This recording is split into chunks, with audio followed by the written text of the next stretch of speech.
Okay, well, good morning. Good morning once again to everyone. It is now 4 minutes past 10 here in Dakar. I'm very glad to welcome you, all of you, back to the third and last webinar of the Talent IAP online learning series on 21st century skills. As usual, let me start by quickly go over some practical aspects of the webinar. By now, you have all participated in many Zoom meetings, but a quick reminder of the key functionalities may be of help to all participants. For this webinar, interpretation is available into either English or French. And in order to activate it, you will have a button down below your screen, just next to the record button. Just click on it and select your preferred language. Je vais répéter cette information en français. Let me repeat this in French for people who are not able to activate the interpretation function. At the bottom of the screen, there is a button called Interpretation.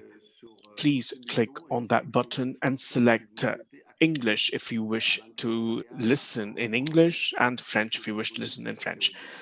So both languages will be interpreted in this meeting. To introduce yourself in the chat function that you can find also at the bottom of the screen. As you can see, you can send messages to all panelists and attendees or to all panelists. Please ensure you have selected all panelists and attendees so that the whole audience can see your messages. And we invite you to introduce yourself and to pose questions throughout the chat. My colleague Lynn Sergeant from IAP and I will moderate the chat function throughout this webinar. This session will be recorded and will be available in the coming days on the IAP Learning Portal website.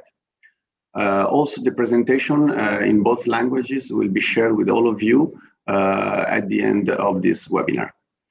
Before handing over the stage to Mr. Hugues Moussy, Head of Research and Development at UNESCO IAP, who will moderate this webinar, I will just quickly introduce Talent as usual for those that did not participate in the previous webinars of this learning series.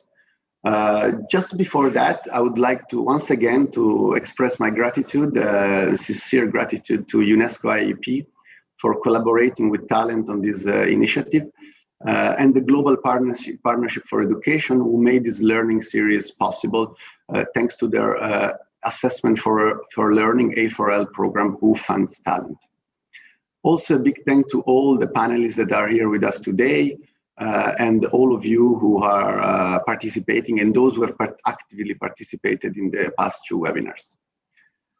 As I was saying, for those who are not familiar with Talent or that do not know Talent, I will just share a quick few informations on what Talent is.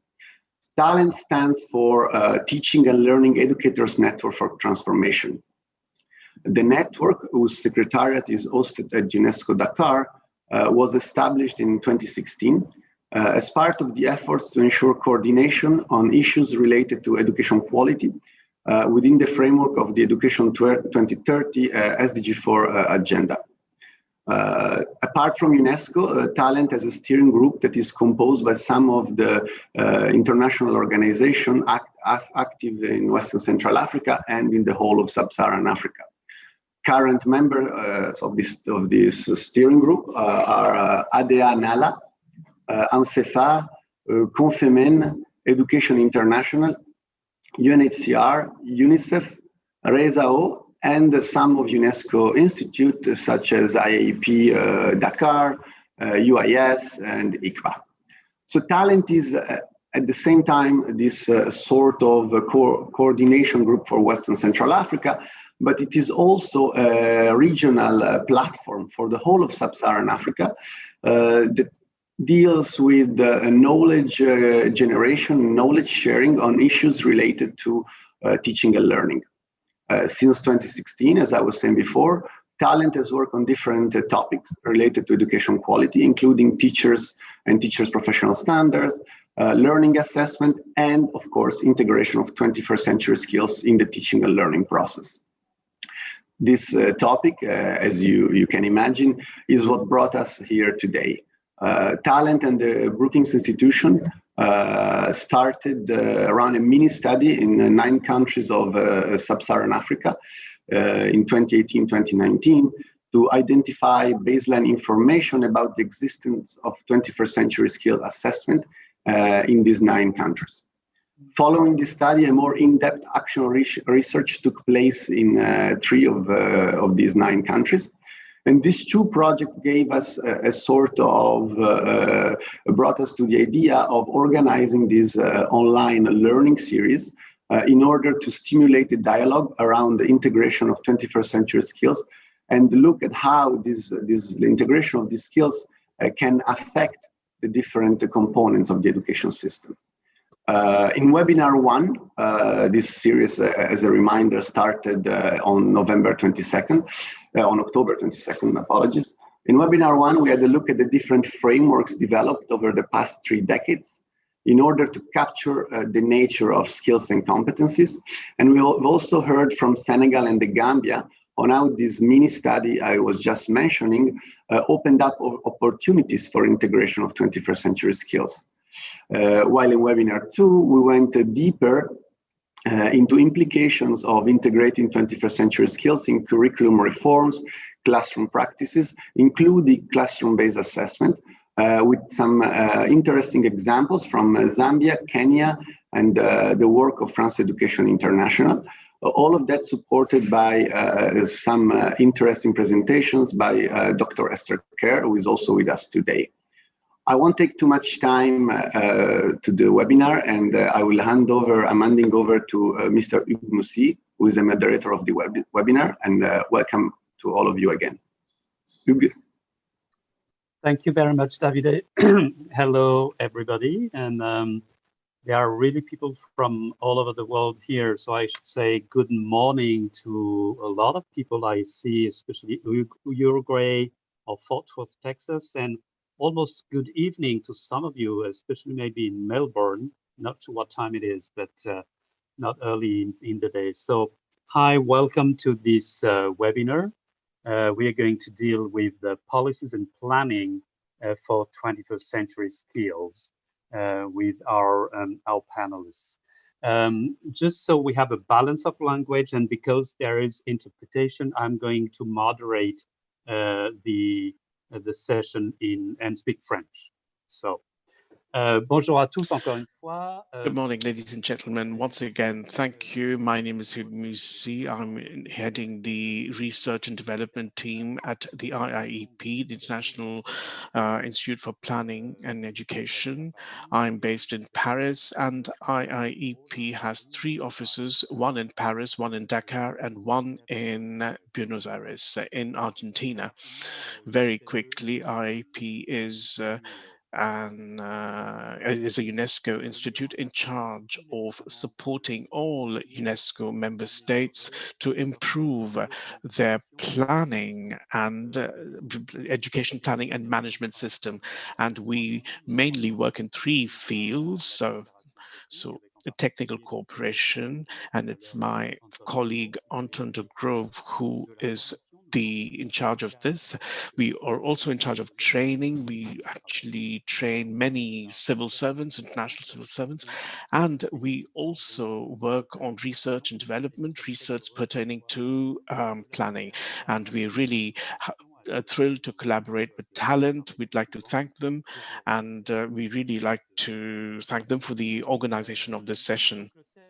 So the theme today of the 3rd webinar is policies and planning for the 21st century skills. So we're going to try and answer a few questions. First of all, how do 21st century skill policies are actually introduced in the education in reality? What are the processes behind? How are they integrated into the planning, the overall planning process? What are the challenges and the stumbling blocks in the implementation? And what lessons can we draw from the various experiences that have been carried out on a very wide scale in many countries? So there are so many questions. They're very general, broad questions, and our four panelists will try and give you an answer of all this. So there are 5 presentations, and very quickly, I would like each of the panelists to introduce themselves very briefly. I'm going to start off with Jouvence from the Democratic Republic of Congo. Would you like to introduce yourself, Mr. Jouvence?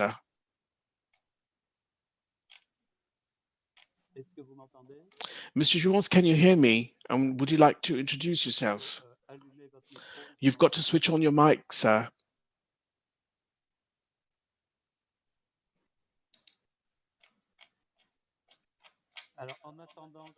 While we're waiting for Mr. Jouvence, yes, he's right there. Hello, I'm really sorry. I have a major connectivity issue at my end. My name is Jouvence Kazang Nduku. I am a consultant within a structure called as SPAS. It's a permanent secretariat for support and coordination of the education sector in the DRC, and I'm in charge of training engineering. So I'm the focal point for the study that you just mentioned with talent. Thank you. Now I'm going to give you the floor floor to Esther very quickly. Esther, would you like to take the floor, please? Thank you. Good day, everybody. And so I've been involved in working with talent on what we call optimizing assessment for all, and I look forward to talking to you later on. Thanks, Esther. Cecilia. Hello, good morning, colleagues. My name is Cecilia Balde. I'm the Regional Education Advisor for UNICEF in Western Central Africa, and I'm based in Dakar. Thank you, Cecilia. And Anton? Good morning to everybody. My name is Anton de Grauwe. I'm, as Hugo mentioned, leading the team on technical cooperation within the same institute, the UNESCO International Institute for Educational Planning. Thank you. Merci à tous. Thank you, everybody. We're going to have 5 presentations. 2 presentations from Esther Kerr, one on the models for integration and viability. So we're talking of scaling, and then how these competences will be, how these skills are going to be integrated with various stakes in the field of education. Jouvence is going to talk about the implementation of these skills in a sector plan. Cecilia is going to see how these how these life skills program are integrated. And then my colleague will give you an overview of the education planning cycle and how to take into account the 21st century skills in the planning phase. Anton, you've got the floor. Thank you so much for respecting the balance. And I will also be presenting in French in order to have a good balance between the 2 languages. Now, this is a very this is just an introductory presentation. This is actually available in English as well. You can download this. It's not a very complicated presentation to follow in both languages. Now, when I thought about this question, how can we integrate 21st century skills into the education?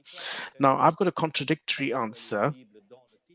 And it's visible in the title. It's easy and it's so difficult at the same time. And let me explain why. I hope you can actually hear me because I've got an echo at my end, but can you hear me? Okay, fine, like everyone can. So let me start off with a slide which is quite obvious. When we talk of planning, and especially strategic planning, we try to answer 4 basic questions. And these are questions that crop up when we talk of integrating 21st century skills into the education system and education planning as well. So first of all, where do we stand today? Second, where do we want to go? What is the overall vision of our education system for the future? And it's a system that will include 21st century skills, ideally speaking. And third question, how shall we get there? So you have this global objective is interpreted in a more specific way. So you've got programs, objectives, and we try and find a good balance between these objectives, which are quite ambitious, and they have to be ambitious in order to create some kind of enthusiasm. And in order to deliver on these objectives, we need resources, human resources, financial resources, institutional resources, the capacity of the education system to build itself. And the fourth one is how do we know that we're going in the right direction? So this is something that will really guide us throughout the education sector plan and its implementation. So it's important for us to know that we're on the right track. So these questions, in fact, are linked to several planning activities. You can actually see in this colorful diagram, and I hope it's full of ideas as well, not just colors. So this shows what this has become a standard presentation of the education sector plan preparation. So I have tried to put everything in blue, the questions that we have to, the activities that we have to do when we are talking about integrating 21st century skills in the planning process. So in the education sector plan and the education sector policy. So such an activity so we first of all start with a situation analysis, a diagnosis, and then we also look at the reasons why we have such a situation. So why do we stand here? What are the reasons? And we're going to also analyze the coverage of the 21st century skills and the importance that's given to these skills in the education system. So this analysis is basically going to raise certain challenges and priorities. And we have certain priorities in the plan that really must rise up to these challenges and also should be in line with the national policy, socio-economic development, international engagements, commitments, and the evolution of the overall vision of the country. And in many cases, we will integrate into these policy priorities an element. And the education system will help build these 21st century skills, because the development of these skills will link the socio-economic vision of the country and the educative vision of the country. Now, these priorities are just values, and they will remain hollow things if you do not have solid programs that identify how can we manage to achieve this vision and these objectives that reflect this priority.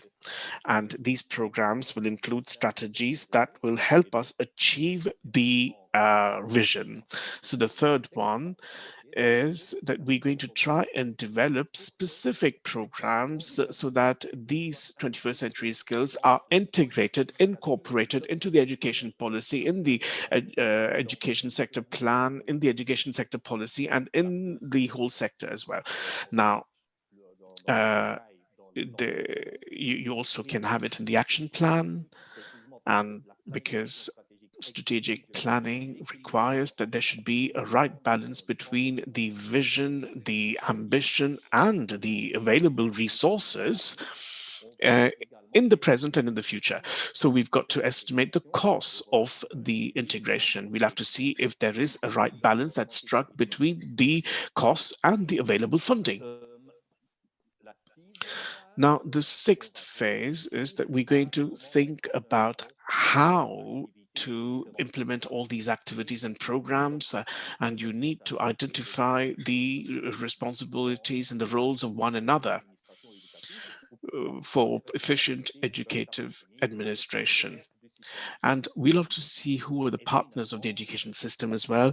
And in this very logical cycle, we will also identify and build a monitoring and evaluation framework that will include indicators that will help us follow the implementation of the plan to ensure that we're on the right track and we're heading towards these objectives, these ideal objectives that we set forth during the previous phases. So this is a very technical process, a strategic process, and it's quite obvious once we're in it. So in blue, we've got the integration of skills for now. This is never a purely technical and strategic process. It's also a political process. Education policy is a political exercise. We've got to look at the interest groups. We've got to also take into account the various stakeholders. We've got to see what their positions are, their powers are, and how much they can contribute and how much they can also block the process. So you really need to conduct consultations, select the right moment, because the consultation is also very, very time and energy intensive. So during the consultation, you really need to look at the 21st century skills integration, and that should be a priority. So after this integration of 21st century skills in the planning cycle is relatively easy. And it is clear that when we're talking about integrating 21st century skills in the priority of education sector policy, it's done quite easily, because during the time of the development of the plan and the education policy, everyone agrees on certain things like integrating 21st century skills. No one's going to say that, no, that's not important. Obviously, it's important. And it's also essential. And as I said a few minutes ago, it really helps make the link between education development and socioeconomic development of the country. The 21st century skills are of educational value, but they also contribute to the socio-economic fiber of the country. So when you look at the education policies and the education plans and the various processes in preparing the plan, in general, we can see that in the education policy priorities, there's a lot of importance given to the integration of 21st century skills. Very regularly in the political rhetoric, you find this. And yet, and this is where there is a paradox, in the reality, when these political will is being translated and into practice, is put into practice, and when we talk of educational administration, when we talk of teachers, school practices, there is a major difference. There is a major offset. There is And this is due to four factors. And these four factors, in fact, are linked to the plan preparation.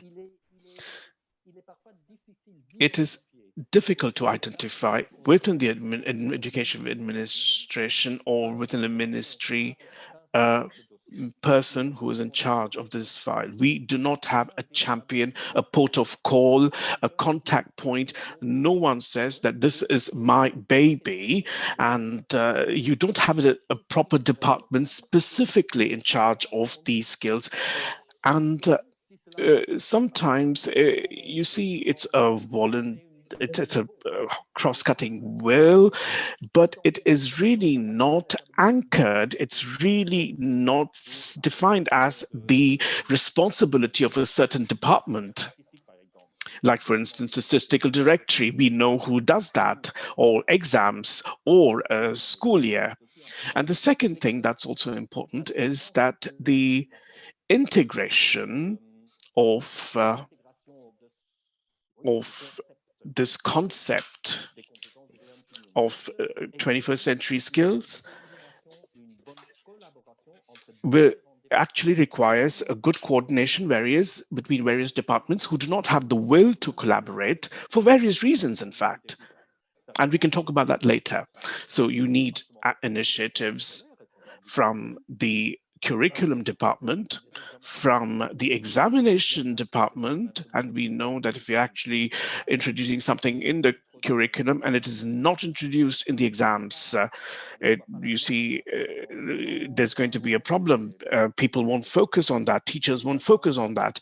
And obviously it should be introduced in teacher training and in service and pre-service. So again, inspectors also should be aware of all this in order to support the schools and the teachers. So this coordination is not always there. The third point is that there is no cost, a visible cost for the integration of these 21st century skills in the planning cycle.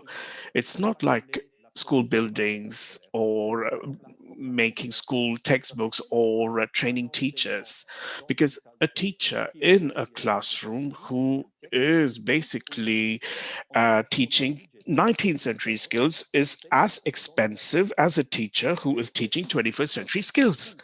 And this is a purely cost perspective. It's the same thing. The long-term cost, of course, is different, but during budget preparation, we don't think about this because there is no cost and there is no specific budget for the 21st century skills. And last thing, on a regular basis, and now I haven't seen many training and management supervisors who introduce indicators to measure or assess the integration of 21st century skills in the education system. It is really hard to understand this through data collection or school census or a number of teachers or number of students or textbooks or students who go to the schools, but it really doesn't it's really hard to understand the concept.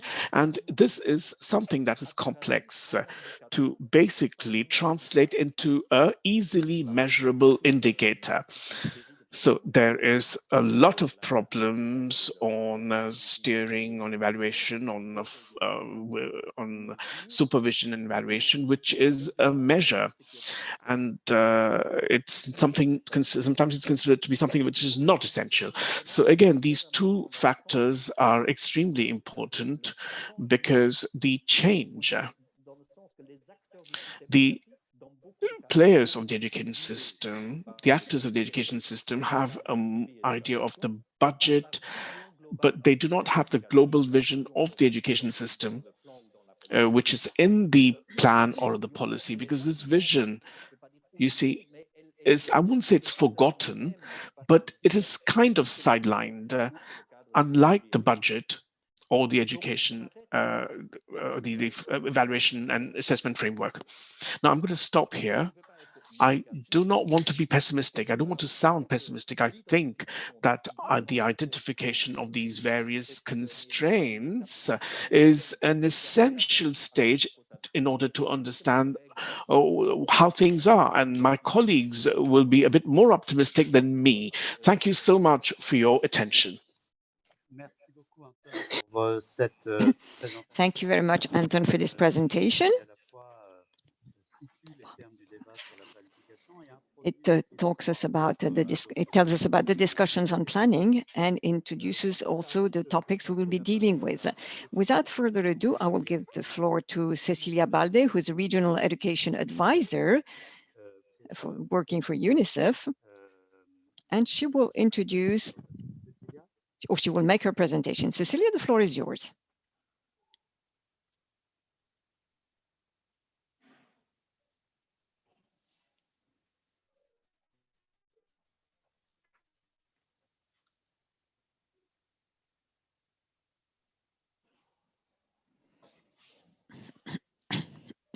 Can you see my screen? Est-ce que vous pouvez...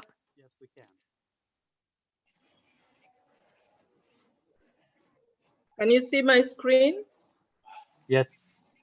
Okay, thank you so much. My name is Cecilia once again. What I hope to do in this presentation is to talk through a few key conceptual issues related to the Global Life Skills Education Framework, talk a little bit about the status of policy and strategic reforms that are going on in West and Central Africa, what we're learning from these in relation to life skills education, look at a little bit about where the gaps are, and perhaps some reflections on the key takeaways. The first thing I would say is that we already all know that life skills is about building abilities among children that they can use to be effective in dealing with issues in everyday life. And these skills are sometimes called psychosocial competencies. They are called 21st century skills because countries increasingly want to embed specific skills in the national curricula that can help children be more effective in their daily lives. So the notion of 21st century skills is not different from life skills. Life skills are those skills that you acquire to enable you to survive. What we see is that globally, young people are not developing these skills. The skills that they need for everyday living, the skills that they need for work, the skills that they need for active citizenship. And the data is telling us that by 2030, 1 billion children will end up leaving school without having the necessary secondary school level skills that they need to be able to be competent in day-to-day living. What does this life skills, a systems-based approach to life skills mean? I think I need to reduce this a little bit so that we can have a clearer kind of, okay, well, okay, so what I wanted to say here is that we would like to be able to look at a little bit about what a systems approach to life skills learning looks like. A systems approach, and this is partly already alluded to by Anton, has key areas that we have to always bear in mind. First is that we need to be able to integrate the skills that are most critical in any given country in our national policies, our plans, our curricula, and our training programs, whether they are pre or in-service training programs. We want to be able to do this within a broad-based partnership framework We want to be able to engage community organizations in the delivery of the skills. And we want to ensure that while we do that, we embed and mainstream gender issues across the curriculum so that the skills that children, boys and girls need are also for effective gender-related functioning are also embedded in national policies and plans. What are these skills? It's important to distinguish between the different types of skills that we're talking about. We have foundational skills. These days, a lot of us are talking about and working on global initiatives on improving foundational literacy and numeracy, and increasingly on digital skills, so that children can have the foundational competencies that they need to be able to learn effectively across the education ladder. Secondly, you have the category of transferable skills. The life skills I'm talking about are the transferable skills, and I'll speak to them more than these other two sets of skills. And thirdly, you have the job-specific skills. So my focus here is on the transferable skills, which are the soft skills that are needed for building foundational competencies. They're also needed for building job-specific skills and are needed for personal empowerment. You might have seen this already. I will not go through this in any detail, but I should say that these 4 dimensions of learning, the different skill sets, have been discussed and negotiated and have been supported by ongoing research on what are the core skills that children need to learn. I will not go through each of them, but it's important to know that there is a consensus around a broad range of core life skills that is being promoted and used to guide life skills-based programming in the world. We know also that globally, we use the life skills-based, life cycle-based approach to learning. We use a systems approach for learning transferable skills. And these require a focus on teaching and learning, a focus on curriculum, teacher development, assessment, and recognition of learning, a focus on creating the institutional and community environment that is needed, and a focus on adopting a multiple range of pathways for learning. So what do we know about the reforms, about the integration of life skills in sector-wide reforms using system strengthening approaches? First of all, globally, there are 3 problem areas, and Anton has alluded to these problems, so I will not spend time on them. But basically, we need a holistic vision on skills. It's important to say that we cannot have the same emphasis in every country, in every part of the world. Different countries have different emphases on life skills, and so they should feel free to adopt the critical skills that they think are important to embed in their curricula in a way that actually gives us gives the anchoring of those skills. Secondly, that we cannot have a fragmented approach. We need a systemic approach to skills development, and we cannot be doing business as usual, talking to ourselves in our small corners without working within an integrated, coordinated framework. What is going on at the policy and strategic level in West and Central Africa? We did a life skills review, a mapping, a stock take to understand what is going on in West and Central Africa. And I can tell you that currently, at least half of the countries don't have what it takes to embed life skills within the policy and strategic framework of our sectors. They don't have clearly defined institutional objectives. They don't have clear policy frameworks. They don't have clear national life skills strategies, and they don't have clear mechanisms for integrating gender issues in life skills learning initiatives.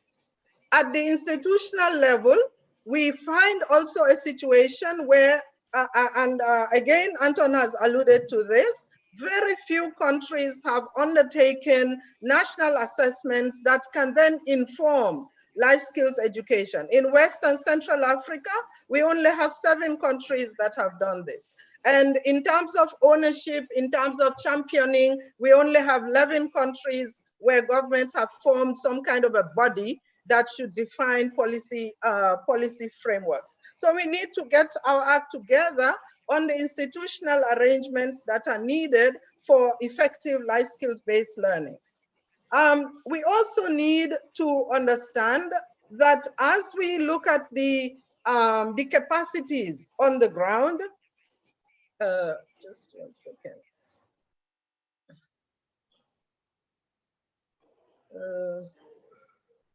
We need to be able to do an analysis of the institutional capacities that, that exist. One major issue I would flag here is that, you know, the problem is not so much about the embedding of life skills within policies or plans or existing frameworks. The biggest problem in sub-Saharan Africa, since I'm speaking from an experience in 8 countries in Africa, I can categorically tell you that the problem is not about policies and plans. The problem is about implementation, about effective implementation, about the capacity to actually analyze and use modalities for implementation of life skills learning.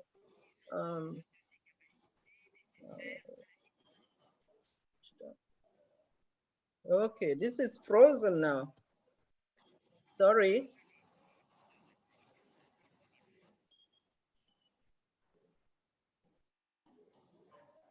Sorry, the screen is a bit frozen, but I'm going back. Yeah, so what are the implementation approaches that are necessary? The first thing is that I've already talked about the need for the systems approach.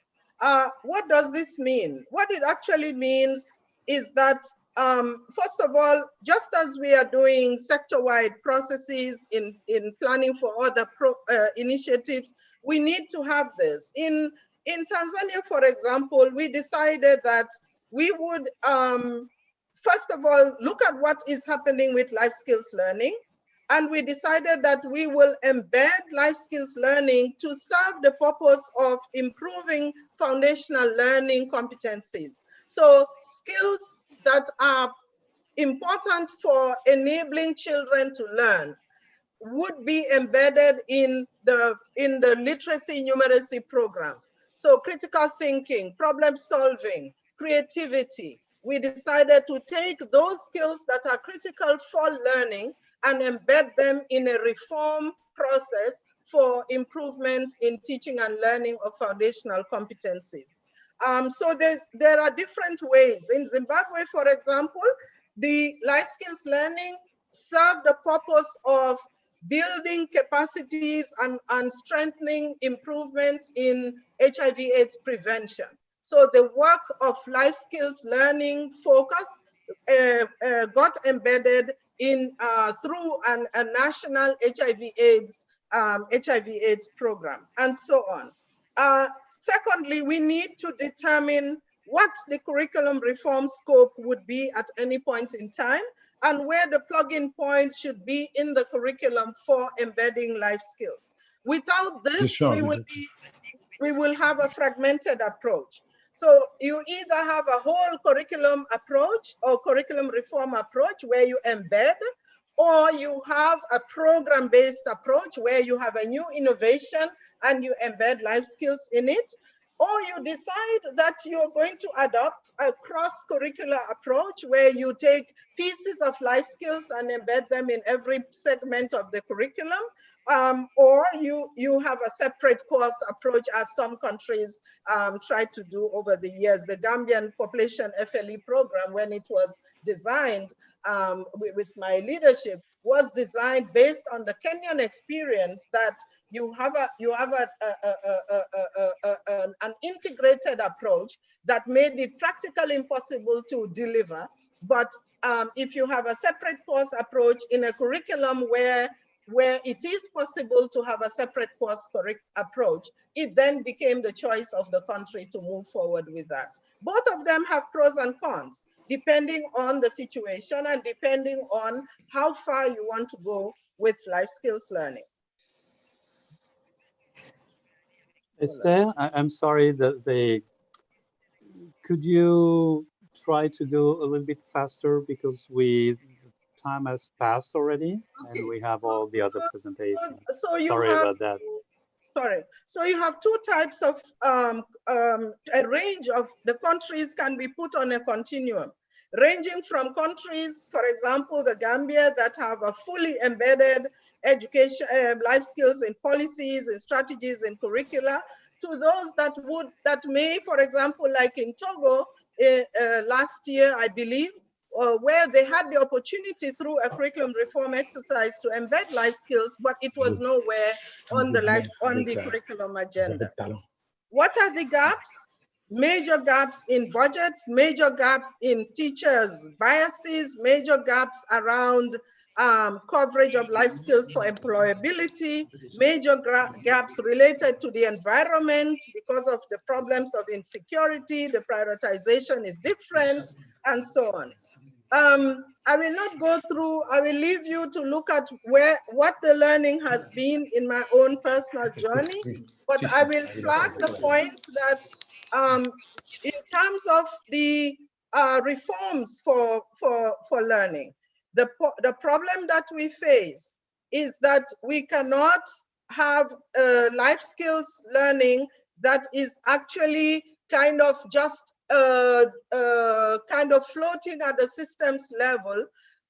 What we need is to ensure that reforms for life skills learning are focused on the school, the classroom, and the informal learning platforms, because that's where delivery takes place, and that's where the focus needs to be, not at the level of planning and conceptualization. What is UNICEF doing? UNICEF. I really would like you to conclude now, so we can give the floor to Juvence, because if not, we are not going to be able to have a Q&A. So please conclude. I'm concluding by saying that UNICEF is supporting the improvements in life skills learning right now based on the mapping and the data available. We are supporting the development of teacher training resources that countries can use to improve on teaching and learning of life skills. Thank you. Thank you, Esther. Sorry for the interruption. You asked me also at the beginning of the session to do so. Thanks a lot. It's very interesting because here you begin to articulate very well, from different aspects that go from global level of global lessons we can learn. Oh, I would say thinking that is a little bit an overall thinking to more precise vision, ideas, experiences from countries. So thanks a lot. And this is an easy transition also with Juvence. Juvence, je vais vous laisser la parole maintenant. Pour entrer, je dirais, encore plus dans le détail. I will give you the floor, Mr. Juvence, so as to enter into the details of the case and the country situation. And you can talk us about the way these policies and life skills have been integrated in the Democratic Republic of Congo. The floor is yours.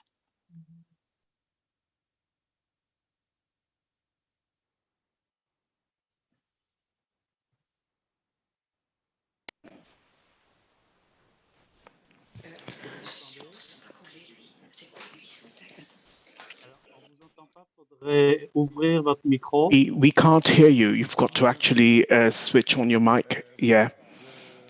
Right. I am basically trying to share my screen. It says, yes, please do take your time. We can hear you loud and clear.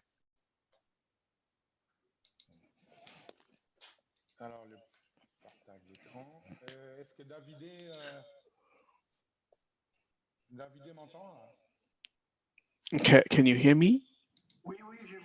David, can you hear me? Yeah. So it's just screen sharing.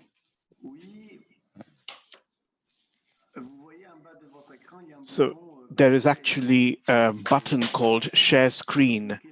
And if you click on that, you can share your presentation with the floor.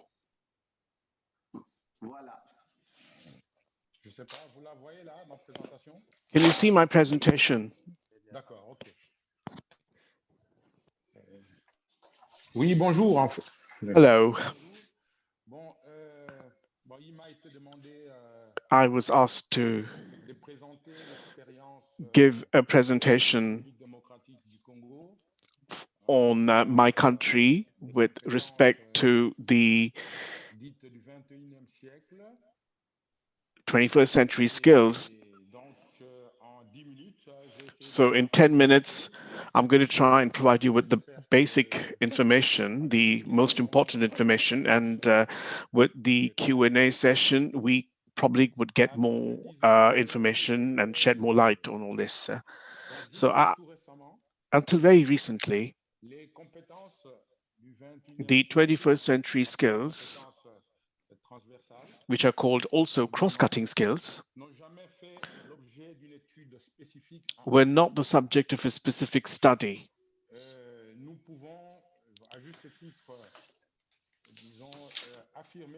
We can actually say that this was just an initiative.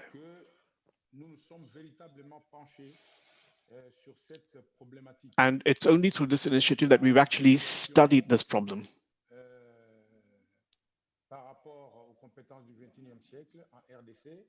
So in the DRC, we are still at the beginner stage. There was actually never any thought or discussion on this subject, on the acquisition or the teaching of these 21st century skills. And yet, all players in the education system recognize the importance on how important it is to acquire these skills.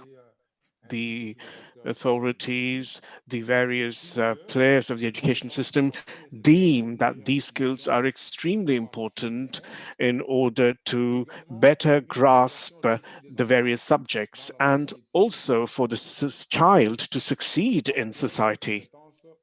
These skills, in fact, bestow the child with social and professional possibilities and capabilities, like communication skills, problem-solving skills.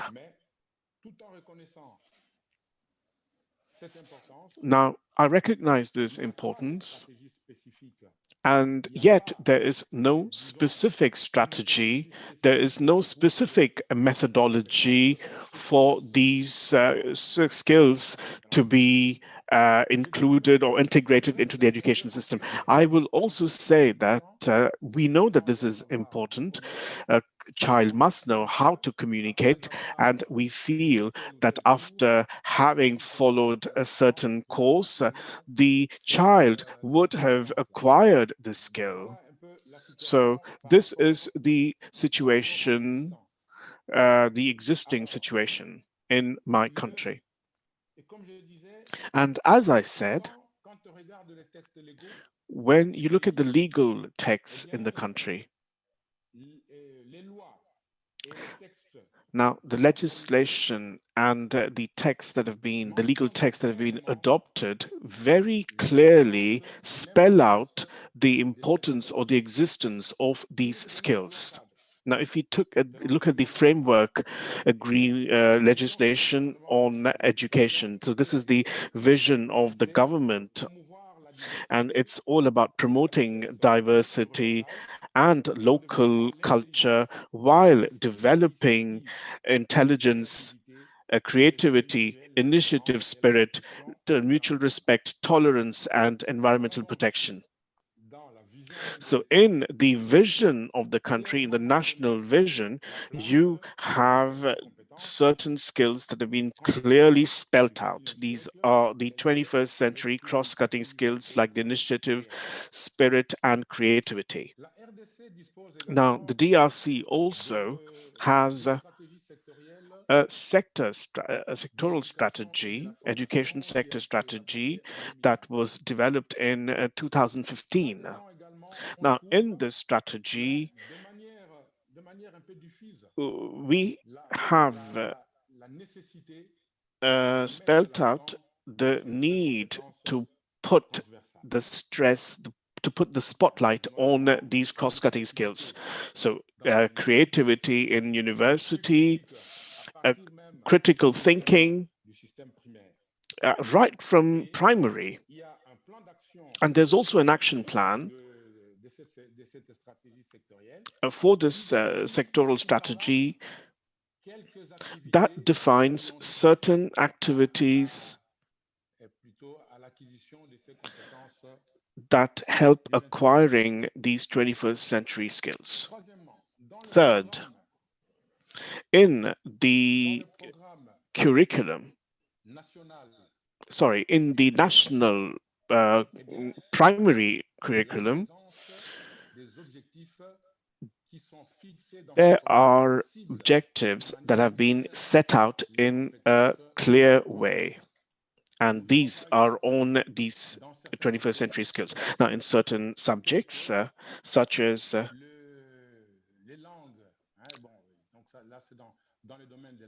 languages, now French is the national language, and the objective is to acquire communication skills. In mathematics, the objectives are thinking and finding solutions. For civic and moral education, the targeted objectives are developing self-esteem, and there's a series of objectives that we find in the curriculum that basically refer to the 21st century skills. The adopted approach by the Congolese education system is a competence-based approach or a skills-based approach. Now, this approach favors another approach, which is a situation-based approach. So this situation-based or situation-focused approach requires that all educational sequences must basically arise from a situation, and this should be treated using resources, educational resources. So there have been certain things that have been organized, and we have basically come out with clear-cut answers. And as I was saying, all this is again quite unclear, but in the light of the study that we carried out with Talent and with the Burkina Institute, we have implemented a strategy. It's a strategy to integrate and assess 21st century skills. Now, this strategy has several phases. The first phase is that we need to analyze the program. We need to analyze the national curriculum while taking into account the 21st century skills. The second phase is basically to have a training program, a teacher's training program, and train them on training modules to assess the 21st century skills. Now, after this training program, we will also develop a pedagogical guide for teachers and inspectors where 21st century skills have been taken into account. Then we will also train experts in charge of conducting examinations for the 21st century skills to be integrated. So we're going to put in place a team of researchers. It would be a kind of task force that will exclusively focus on the integration of 21st century skills in the education system. So these were a few words to give you an idea of the situation and the strategy that we want to put in place to integrate 21st century skills in the Congolese education system. Thank you so much. Thank you, Jouvence, for this presentation. And you've given us a lot of detail and implementing actually this strategy in a country that's really large. And you've actually showed the link with research. And this is something that is extremely interesting. Now, without further ado, because time is running, I'm going to give the floor to Esther Kerr, who is going to bring together the two presentations that we had imagined in the first place to one single presentation. Thank you. Thank you very much. I think that I'm taking the role of hope and belief that this 21st century skills integration can be achieved. I hear the concerns and the issues, but I believe that we have a way through these. So in webinar 1, we concentrated on 21st century skills frameworks, on the common valuing of skills. Then we made explicit the need to align curriculum, assessment and pedagogy with the nature of the skills. In webinar 2, we looked at examples of countries working on those 3 education delivery mechanisms. And our focus has, as Cecilia mentioned, it's been totally on transferable skills. So that's really where we've been sitting, particularly in the work that I'll draw on. Our approach has been very much about planning for integration of 21st century skills or transversal competencies from a substantive perspective. So rather than looking at it from the generic institutional planning approach, which we were fortunate to hear from Anton in the first presentation, here we've looked at much more of the substance of the 21st century skills. So I'm going to draw on our Optimising Assessment for All project that Jouvence just referred to, as well as some regional initiatives from UNESCO Dakar and UNESCO Bangkok, so that we can look at some specific challenges to this particular education shift. And here on this slide, of course, you can see the countries that have been involved in these optimising assessment projects over the last few years, both in Africa and in Asia. And I'll come back to this. So here we are. This is looking at the specificity of 21st century skills. So the operating assumption here is that the nature of the learning goals in the middle must have direct impact on each of pedagogy, assessment, and curriculum, as opposed to being mediated only through curriculum. So this is a central point. Here we see the learning goals having direct effect on each of the 3, curriculum, assessment, and teaching, and then those 3 checking up against each other. So then the question is, does it actually work that way? Can we implement that? So I want to outline a few of the challenges to this model that we've found over the years. So if we go back to 2014 and ERINET, which is one of UNESCO Bangkok's research networks, they explored challenges in the adoption from policy to practice of transversal competencies. And that exploration took an individual components approach. The participants across the 9-10 countries were asked, what are the challenges?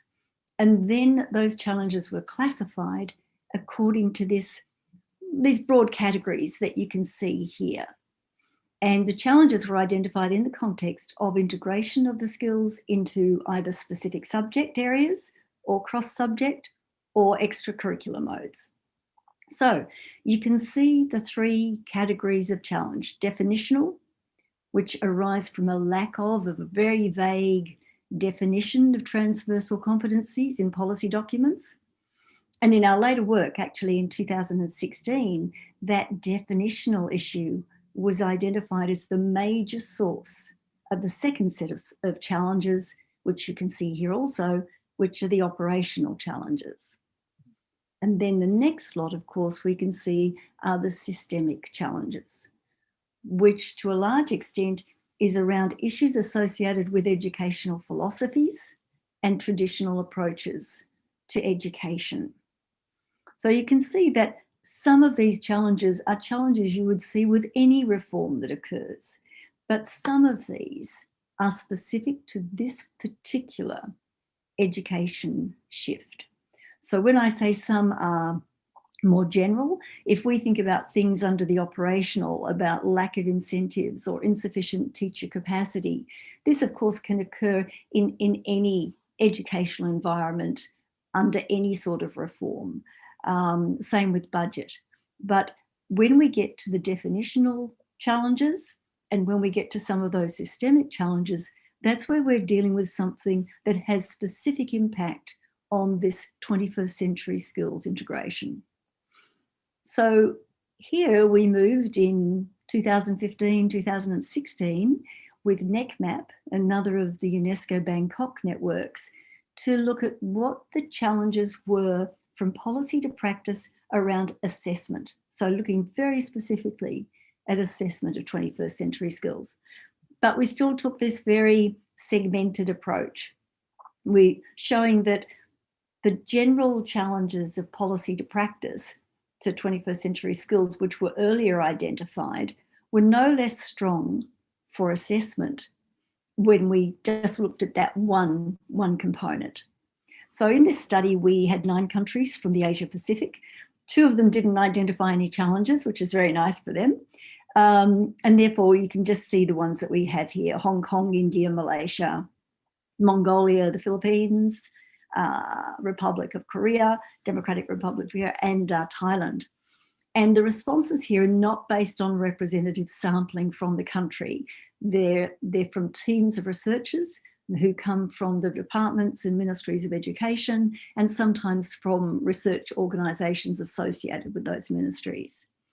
And so what we see here is the reappearance of the consequence of the definitional challenge specific to 21st century skills. We see it here in lack of teacher preparedness and lack of technical expertise. So if you don't know what 21st century skills are, if they haven't been well defined, both at school level and at central level, nobody has anywhere to go with this. So the other challenges that you can see here, as I mentioned before, a lot of these are more general that you would find with many different sorts of education reform. So moving on to now, today, the last couple of years, we look at the challenges taking more of a systemic approach. So rather than identifying the challenges and then categorizing them, here we're going much more from a system and leveraging perspective. So optimizing assessment for all, the project that involved 6 countries in a more intensive mode, took a path where they defined, described, and demonstrated what the skills would look like. They made that real through developing assessment tasks, which then stimulated the realization of what is needed in terms of pedagogical practices. Because when the national teams looked at their assessment tasks and when they talked with their teachers about those tasks, the realization from the teachers was this was getting at competencies that hadn't previously been picked up, and you couldn't teach by lecturing at somebody. So this is basically about listening to the definitional issue first and foremost. After that, you can move to the second area, the curriculum review, revision, implementation. Now, many countries worldwide have taken that curriculum path. That is, they start with curriculum reform without necessarily attending to some of the definitional issues. So you can see what is missed if you go straight to the curriculum revision. you misunderstanding the implications of the nature of the learning goals such that that can then be brought into the curriculum revision. So this is the approach that we took under OAA. Now, just for a little bit of fun, really, you can see this process in this theoretical model. And this provides a context for thinking about how learnings from one aspect or component of a reform contribute to the larger picture. Here, we're talking about 21st century skills integration. So if OAA, Optimizing Assessment for All, acts as what you can see here, project one in this model, the innovation, it stimulates identification of elements that need to be put in place. And then by developing the definitions and then by incorporating those into curricular topics for assessment tasks, what it did was it provoked thought about pedagogy. And so then we move into the sort of project two learning phase, which would constitute a scaling up pathway by, for example, incorporating the learnings about the sort of assessment that is required, the sort of pedagogical modifications that are required, and then on into the curriculum review process. And so you ensure an institutional alignment of the three education delivery mechanisms: assessment, curriculum, pedagogy. And then by the time you get to project three, you're scaling horizontally. You're making it all bigger and spreading it out. So from that scaling up pathway that you can see running through here, you can see the impact of not maintaining the trajectory. You don't get full-scale implementation and you don't get sustainability. So we don't want to do that. We want to do it properly. So moving from that theoretical perspective, what does that mean for the work that we've been doing in DRC, in the Gambia, in Zambia, in Cambodia, in Mongolia and Nepal? The national teams from those countries worked on average for about 2 years together in each region on this process of defining, describing the skills, then looking at assessment tasks, and then thinking about what are going to be the next steps in the integration process. And at the end of the active collaborative work, what happened is then the countries moved on to developing their individual country plans. And you can read, there's an Optimizing Assessment for All report, which is among the IIEP resources on the platform, which discusses a lot of these scaling issues and it provides more detail. So what we can see here is these 6 countries and some of the priorities that they identified in some of their first scaling implementation plans. Targeted dissemination, it refers to advocacy and educational activities directed primarily at the education ministry's leaders. And this was referred to earlier. You need to have champions. You need to get everybody inside a ministry on side. So then the next one, structural collaboration. This talks about the intention to work across distinct sectors within the Ministry of Education to ensure that higher education, curriculum, pedagogy units are all part of the overall strategy, because we're talking about cross-cutting, as Javance mentioned, transferable, transformative skills. Therefore, you need to work right across these different sectors. Alignment is talking about this bringing assessment, pedagogy and curriculum areas together. Alignment with existing programs is interesting because what happened in a couple of countries is that they identified it's difficult to make change. So let's try to hang this change on something that is already existing, something that's already moving ahead. And so what we found, for example, in Cambodia, they're interested in project-based learning, inquiry-based learning. And obviously a lot of the 21st century skills are exactly about that sort of inquiry, interrogation, problem solving. So they could hang it into that very nicely. We found, for example, in Zambia, they've been working on their curriculum reform. They've been doing a lot of work on teacher training and putting out a lot of guides. So this again really nicely complemented that. So you try to take a nice easy way in. Formative and summative assessment speak for themselves, but looking at it from a 21st century skills perspective. Then we go to pedagogical development. And what you'll notice here is that with the pedagogical development, nearly all of the countries identified particularly that area. And this is because it's a very clear recognition that we've got to change some of our teaching practices if we're going to have students develop a different sort of set of competencies. And then we also see under curriculum development, this view that we do need to have a look at that and look at how we can integrate the skills into curriculum in a more coherent way. So although it's clear that we need each of those three education delivery mechanisms to operate and to be part of it, each context, each country context influences how they're brought together. So what's happening here? Is it not moving on? Oh, I know, I'll put it there. Okay.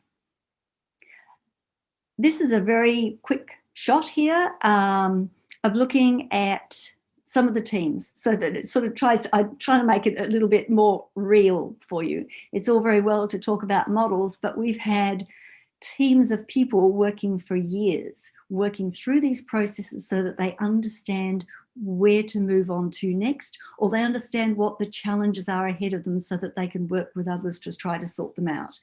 And here we have teams both from one country working together, as well as teams from across countries. So for example, up here, we have both Cambodia, Nepal, and Mongolia all working together. There's no doubt that this collaboration builds common understandings. But as I said before, notwithstanding the fact that you have common understandings, that does not mean there is one way to proceed. There's not just one sequence to be followed, because the local context makes a difference. The political situation makes a difference. The educational status in the country makes a difference, all sorts of things. So this is really something that I do want to emphasize, that common experiences, understandings do not predict that everybody will take the same path. And that's fair enough, because we're talking about 21st century skills. What we're saying here is that people will find different ways to get to solutions. There's not going to be one right path. So exactly what we're trying to talk to students about is the way we can start thinking about what is happening in our education systems. Beyond the classroom, there are other global initiatives that seek to understand this major shift and monitor it. So on the one hand, over here on the left, we have the matter of Sustainable Development Goal monitoring. And currently there's a pilot of what we call 4.7.6 that the Gambia participated in. And this is looking at a lot of how these 21st century skills can contribute to monitoring for education for sustainable development and for global citizenship. And on the right, we have the new IEA study, which seeks to look at the different curricular structures that best support 21st century skills, as well as identify the commonality of definitions of skills worldwide. And so this study is starting up next year, and something for your countries to be aware of in case they want to participate. So I'm sorry that I've rushed through that, but I'll stop at this point and hand back over to Hugh. Thank you. Merci beaucoup. Thank you very much, Esther, for this presentation.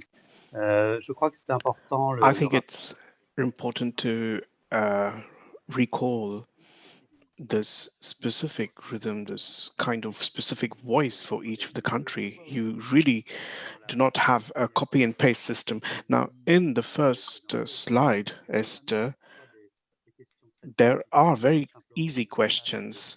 You do not, there are complicated questions as well, like budget capacity, and that also strikes a chord with what another speaker said about being about this integration of policy, these of skills is on the agenda.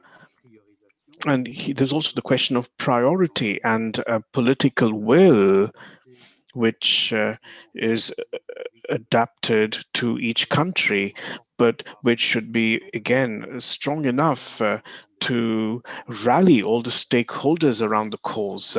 Now, we've got a few minutes here. I'd like to, first of all, thank the panelists for this presentation.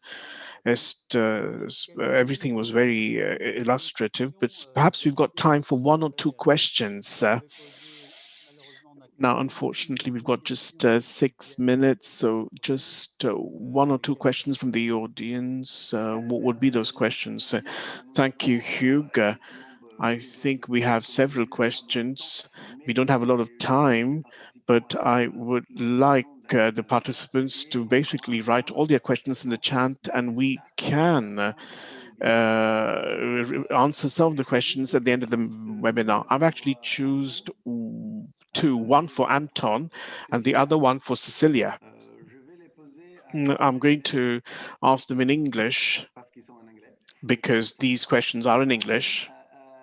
A question on budgeting on 21st century skills. Should the government, ministries, department budget for 21st century skills being taught or not by teachers? Or should they budget per child attending school class where this child needs all the skills, both basic skills and 21st century skills, in an inclusive manner? The percentage, total basic and 21st century skills could perhaps be included in the curriculum. This is for Anton. And for Cecilia, I saw she answered a few questions in the chat. So one that was not addressed, I think, is if you could please precise what is the approach supported by UNICEF Vocaro in the development of teaching and learning materials for the integration of life skills or 21st century skills. Thank you. Okay, if you allow me, I'll start. Please, Anton. The first question was asked to me. Let me clarify actually what I wanted to say. The absence of 21st century skills in the budget is not a good reason not to focus on it. That's not, but it is true that it can be a constraint.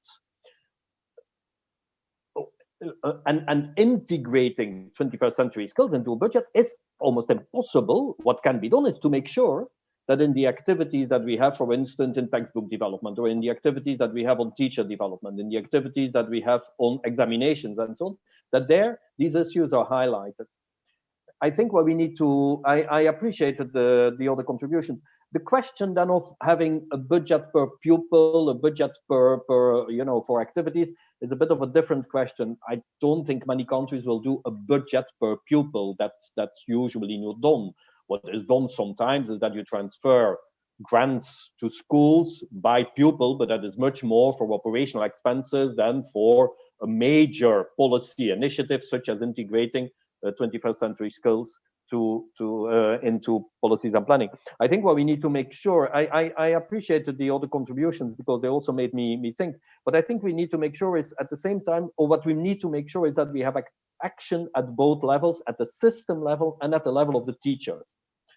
If you only focus on the teachers, undoubtedly teachers are guided by what the system has and what the system does. If the system makes sure that examinations pay attention to 21st century skills and so on, undoubtedly that will guide the teachers. On the other hand, if we only have these system level elements and we don't act and we don't take into account the fact that a teacher has a lot of autonomy finally in the classroom, that is so.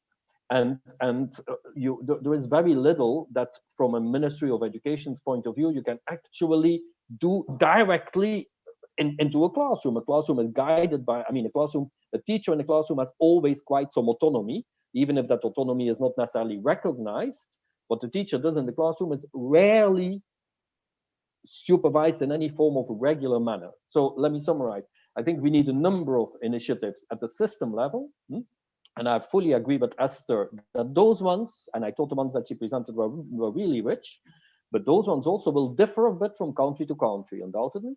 At the same time, you need to make sure that those system initiatives are accompanied by activities that are really focused on the classroom.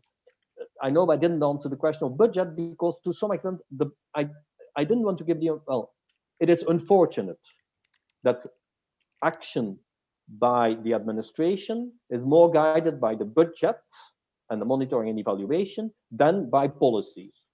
Somewhere it is important, therefore, that we make sure that in our budgets we pay attention to 21st century skills, but that's not something that you cannot have a budget line for that.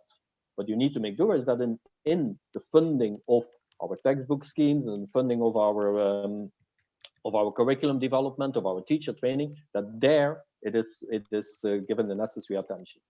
But I invite other panelists also to respond if necessary. Thank you, Anton. I think we can give a few minutes to Cecilia to tell us what is the approach supported by UNICEF VUCAR in the development of teaching and learning materials.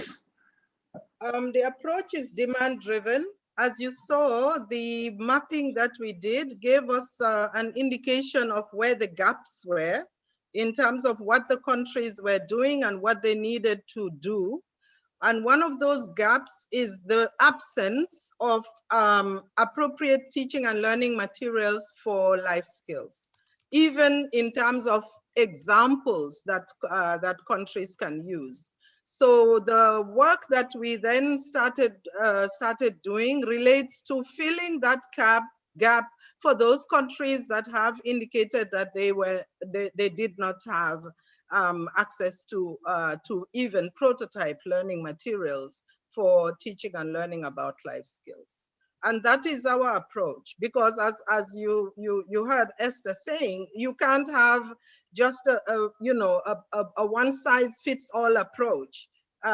Because life skills has been going on for many years, countries are doing different things at different stages with different results.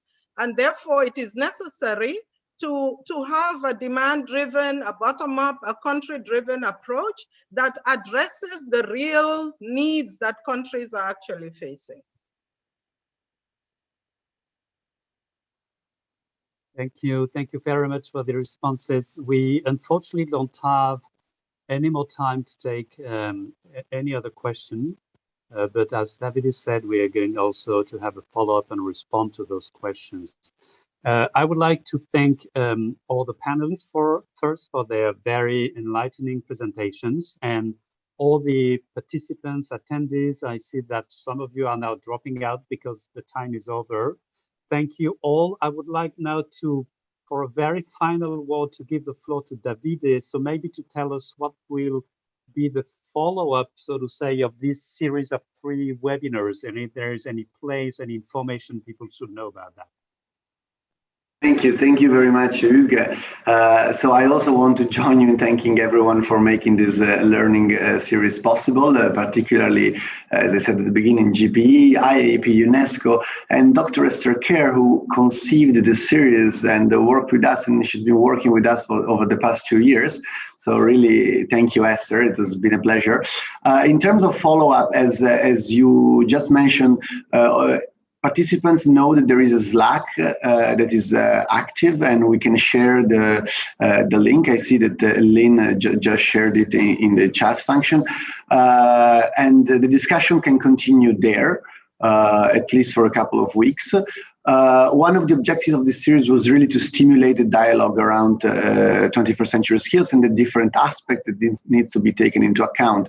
So we'll use this also as a starting point to see how engage with countries. And I noticed one question that was around the coordination about organizations, and the role of talent, at least at a smaller regional level, is also that is trying to bring together the actors in order to better support the countries in their needs of transforming and improving the education system to be more relevant to what the society's needs are. In more concrete terms also, we will send out a questionnaire to evaluate the satisfaction level and what participants have learned throughout the webinars in the series, so to have an idea of what and how we can improve future activities on that. And I will invite also everyone to visit the learning portal, and of course visit the talent website, and new activities will be shared over the course of 2021. finally, just a last thank to the people that are behind the scene but made this really possible.